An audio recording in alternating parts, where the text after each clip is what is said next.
Maria Thompson was a quiet, humble grandmother living in a small American town, the kind of woman who believed that kindness could fix anything. For nearly 6 decades, she devoted her life to raising her son, Ethan, after her husband passed away in a tragic factory accident. She worked double shifts, cleaned houses, packed groceries, and did everything she could so Ethan wouldn't feel the absence of a father. She saved every dollar she could, putting aside little envelopes labeled Ethan's education, Ethan's future, and Ethan's business one day. People in the neighborhood admired her strength, but she never saw herself as strong. She saw herself as a mother doing what she had to do. As Ethan grew older, he developed smart ideas and bold dreams. He often talked about starting his own business, something big enough to change his life. But dreams cost money, and money was something the family never really had. When Ethan turned 30, he approached his mother with a plan: a small start, an office, equipment, legal fees. It wasn't an outrageous amount, but it was far beyond what he could afford. Maria knew what he wanted before he even asked. She could see it in his eyes, expectation mixed with desperation. She didn't hesitate. She went into her room, unlocked the small wooden drawer where she kept her savings built over decades of sacrifice, and placed the entire amount into her son's hands.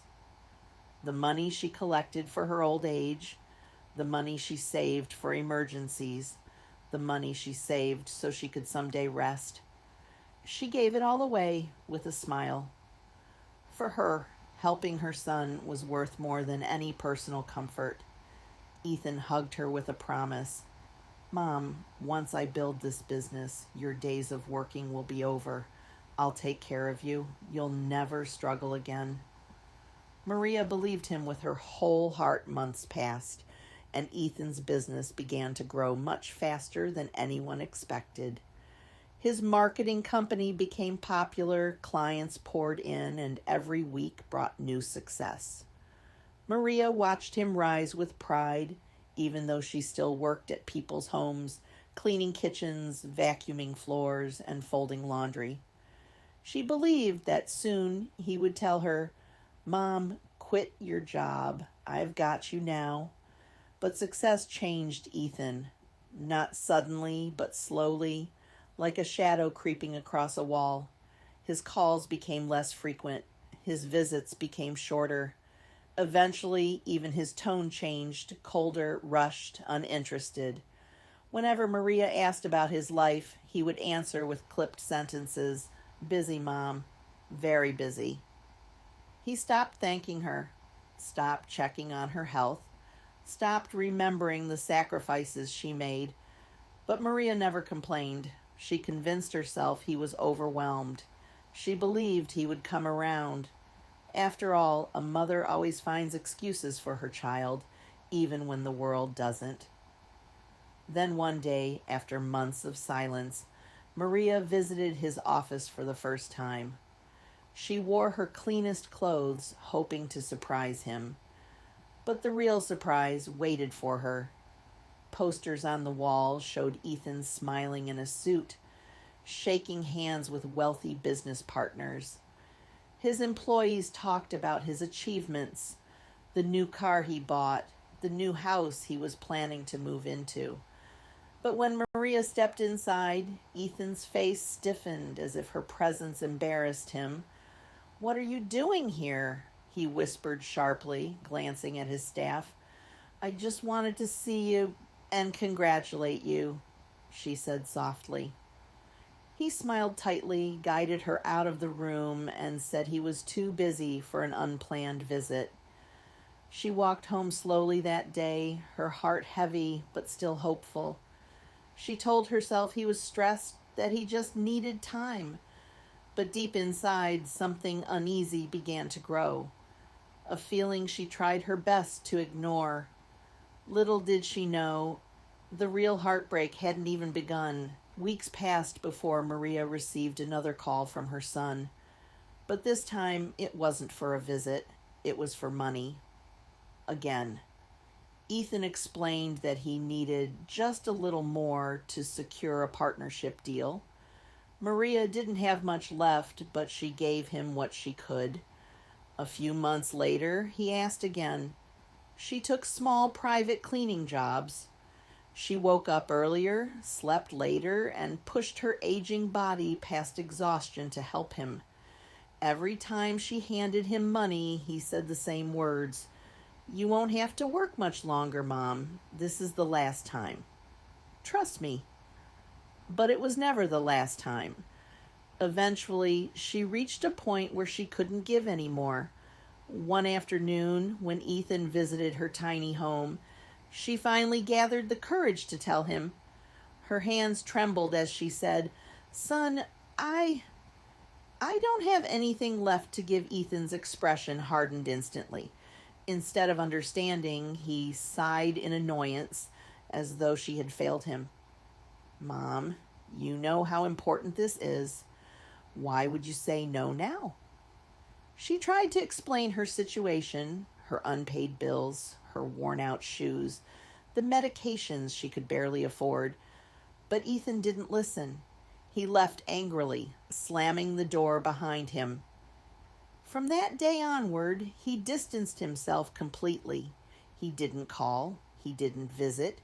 He didn't check whether she had food to eat or medicine to take.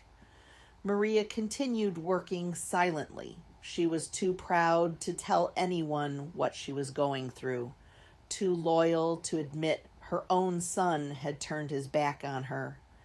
People in the neighborhood noticed her growing weakness, how she struggled to carry grocery bags, how she coughed in the cold. But whenever they asked if she needed help, she always smiled and said, "I'm okay. My son will come this weekend." But weekends passed, seasons changed, and Ethan never came. Eventually, Maria's health began to decline. She felt pain in her chest, dizziness when she stood, and shortness of breath that made every step difficult. Still, she didn't stop working. She refused to be a burden to anyone. One winter morning, while cleaning a large suburban house, she fainted in the kitchen. The homeowners called an ambulance. At the hospital, doctors explained her condition: stress, exhaustion, malnutrition, and untreated health issues that had gotten worse over time. The doctors asked for her emergency contact. She gave Ethan's name and number. He didn't answer. He didn't call back. He didn't show up. When she was discharged, she returned home with a blanket of loneliness wrapped around her. But she still believed, against all logic, that her son would someday realize what he had done. She waited near the window each evening, watching cars pass by, hoping one would stop in front of her house. But weeks turned into months, and hope faded slowly, painfully, like a candle dying in the wind. And then something unexpected happened. One rainy morning, as she walked slowly to the bus stop for a cleaning job she could barely manage, she slipped on the wet ground. A young man rushed to help her.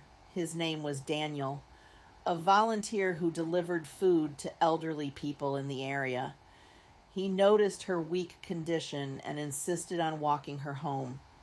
When he saw the state of her life, the empty refrigerator, the unpaid bills, the absence of family, he felt a deep heaviness inside his chest. Daniel began visiting regularly, checking on her, bringing food, helping with chores. He saw how she pushed through her pain in silence and wondered why no one from her family cared for her. Until one day, he asked, and the truth she told him would change everything. Daniel sat across from Maria in her small living room, the aging walls echoing with silence. He asked gently, "Do you have any family, anyone I can call?" At first, she hesitated. She didn't want to speak ill of her own son. But Daniel's kind eyes encouraged her to open up. Slowly, painfully, she told him everything.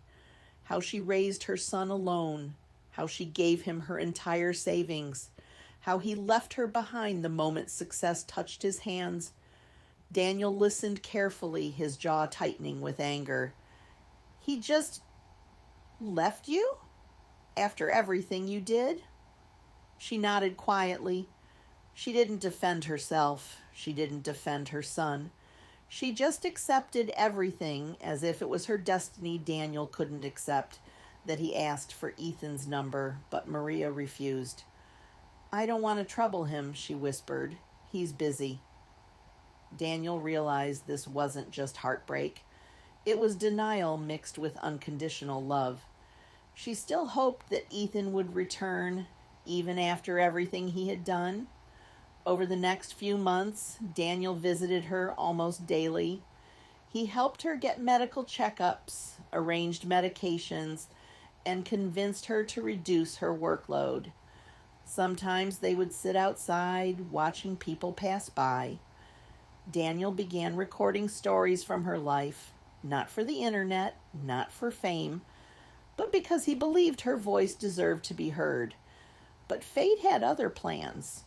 One afternoon, while Daniel was at work, Maria collapsed at home. Neighbors called an ambulance. When Daniel reached the hospital, doctors told him she had suffered severe internal complications caused by years of fatigue, stress, and neglect. She was admitted but unconscious. Daniel held her hand and whispered, "You're not alone. I'm here." He remembered Ethan. This time, he didn't ask for permission. He searched for Ethan through social media, business directories, and public listings until he finally found his number. He called. Ethan answered with a polished corporate voice. "Ethan Thompson speaking," Daniel introduced himself and explained everything. The collapse, the hospital, the declining health. But Ethan's response was cold. "I'm extremely busy right now.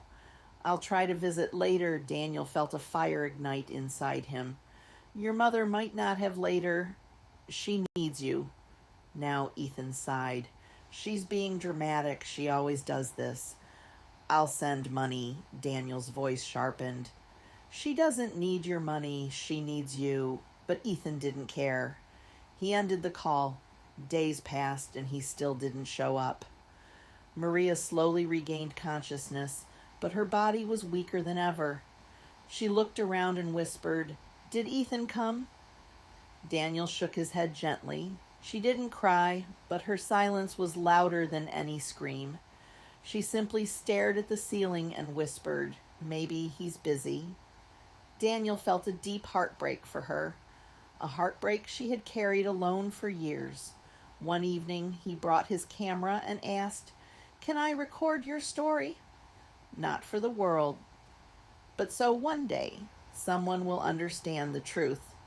Maria agreed. She spoke softly into the camera about love, sacrifice, motherhood, and betrayal. She didn't blame Ethan. She blamed herself for giving too much. When she finished, Daniel hugged her gently. He never told her, but he posted that video online, not mentioning her name, but sharing her message. The video went viral overnight. Millions watched. Thousands cried. Thousands shared it. People across the country sent messages asking, "Who is this woman? Why did her son abandon her? How can we help her?" Her story touched hearts everywhere, but the most unexpected reaction was yet to come, because the video eventually reached the one person who needed to see it the most, Ethan. Ethan saw the video late at night. He recognized his mother's voice instantly. He froze. The comments were filled with sympathy, heartbreak, and disgust toward the unnamed son who abandoned her. At first, he felt anger, not at himself, but at Daniel. How dare he record her? How dare he share this? He muttered. But then he watched the full video. He watched her trembling hands, her soft smile, her exhausted eyes, her gentle words describing decades of sacrifice. He watched her say, "I don't regret giving him everything. I just hope he's happy. That's what mothers want." And for the first time in years, Ethan felt something break inside him: guilt, regret, shame. He sat alone in his expensive home, surrounded by luxury, yet feeling completely hollow. He realized that in chasing success, he had become a stranger, not just to his mother, but to himself. Tears rolled down his face as he remembered her sacrifices, her kindness, her love. The next morning, he rushed to the hospital, but he was too late. Maria had passed away peacefully during the night. Her heart simply couldn't endure any more. When Ethan entered the room, her bed was already empty. A nurse handed him a small envelope found under her pillow. It contained a single letter written in her shaky handwriting. "My dear Ethan, if you ever read this, I want you to know I never blamed you. Life changes people. Success changes people. But a mother's love never changes. I hope you live a good life. I hope you stay kind. And I hope someday you forgive yourself, just as I forgave you long ago. With love, Mom." Ethan broke down completely, falling to the floor with the weight of his mistakes crushing him. Daniel found him weeping. He didn't yell. He didn't scold. He simply said, "She waited for you every single day." After the funeral, Ethan tried to make amends by donating money, volunteering, helping other elderly people. But nothing erased the guilt. The world forgave him eventually, but he never forgave himself. Daniel kept the story alive, not to torment him, but to remind the world of a truth far too common. We celebrate success, but we forget the hands that built it. We chase dreams, but we abandon the hearts that made those dreams possible. And that is how Maria's story, the story of a mother used and thrown away, became a lesson for millions. A lesson about love. A lesson about gratitude. A lesson about how the greatest wealth anyone can have is the love of the person who raised you